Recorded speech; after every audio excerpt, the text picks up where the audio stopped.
So, What letter is this? Q. Q. This is indeed a Q. All right, it's still Wednesday, February 20th, 2019. All right, folks, we got some at least one that just popped out. I just got done doing the other video. It's probably just now releasing itself because I hit self-publish after I got everything typed in. Anyway, this one's pretty important, so I want to get it out because I do have a couple things to do around here. But really quickly, another Q update. Make sure you're subscribed. Make sure you're ring the bell. That way you can follow along as we put out videos. Never take what we say here to be fact or word. Connect your own dots. Read everything you can. Watch everything you can. Listen to whoever you want. But believe none of it until you can verify it, all right? Until you can connect some dots and it sits right with you, whether that's in your head or your stomach or everyone knows their own levels of what they need to be reached. All right, here we go. Let's jump right on in. The last one we went over was 2837. It came at 221. This one just came at 235. 2838. Got an article here right after Barr installed. What a coincidence. News moving fast. Justice Department preparing for Mueller report as early as next week. We finally going to be done with this, folks? What's going to come out when all this comes out? Attorney General Bill Barr is preparing to announce as early as next week.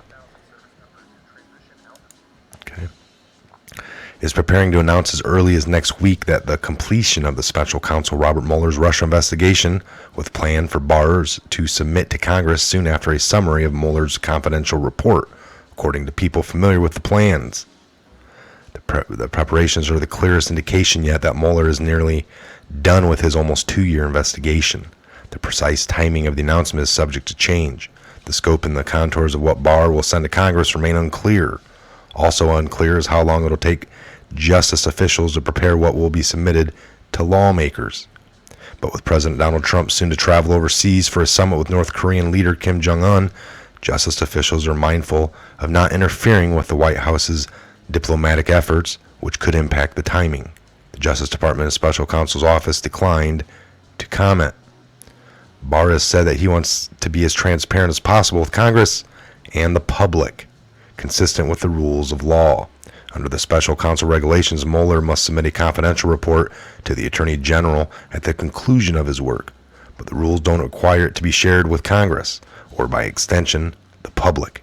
And as Barr has made clear, the Justice Department generally guards against publicizing derogatory information about uncharged individuals. As a result, one of the most pressing questions Barr will face in the coming weeks is the extent to which Mueller findings should be disclosed to Congress. The regulations require Mueller to explain in his report all decisions to prosecute or not prosecute matters under scrutiny. Barr would also need to inform Congress if the Justice Department prevented the special counsel team from pursuing any investigative steps. Trump said Wednesday that it's totally up to Bill Barr as to whether Mueller report will come out while he's overseas in Vietnam next week.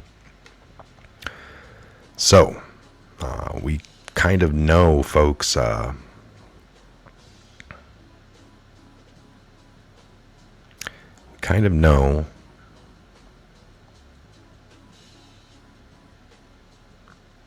let me keep reading here. I always get sidetracked. So totally up to Bill. Speculation about it. Mid-February.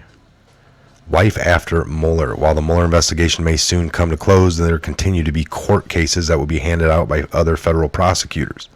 In addition, Mueller has referred certain matters that fell outside the scope of the Russia probe to other U.S. attorneys to pursue. Some of those investigations have already been revealed, including the investigation in New York into former lawyer Michael Cohen.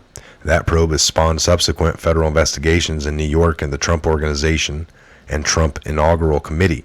It is possible the special counsel's team has referred other matters that have not come to light yet. For close watchers of the federal courthouse and Mueller team, small changes have been added in the recent weeks. On Monday, Tuesday, and Wednesday last week, special counsel office employees carried boxes and pushed a cart full of files out of their office as an unusual move that could foreshadow a handoff of legal work. At the same time, the Mueller prosecutors' workload appears to be dwindling. 4 of Mueller's 17 prosecutors have ended their tenures with the office, with most returning to their roles in the Justice Department. And the grand jury that Mueller's prosecutors used to return indictments of longtime Trump confidant Roger Stone, former Trump campaign chairman Paul Manafort, and several Russians hasn't apparently convened since January 24th, the day it approved the criminal charges against Stone. Even with these signs of a wrap-up, the D.C. U.S. Attorney's Office has stepped into work on cases that may continue longer than Mueller as special counsel. The office has joined onto some of the Mueller's team casework, including the cases against Stone, a Russian social media propaganda conspiracy, and an ongoing foreign government-owned company fight against a grand jury subpoena. Mueller and his prosecutors are still reporting to work as frequently as ever, with some even coming in on recent snow days and President's Day off.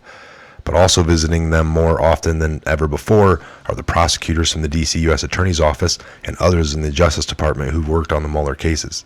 In one court case against Concord Management for its alleged support of social media conspiracy, prosecutors told a judge in January there's still a related matter occurring before the grand jury. In other cases, including Manafort's, the Mueller's team has made heavy redactions to its recent public court filings, including to protect pending investigations and people who haven't been charged with crimes.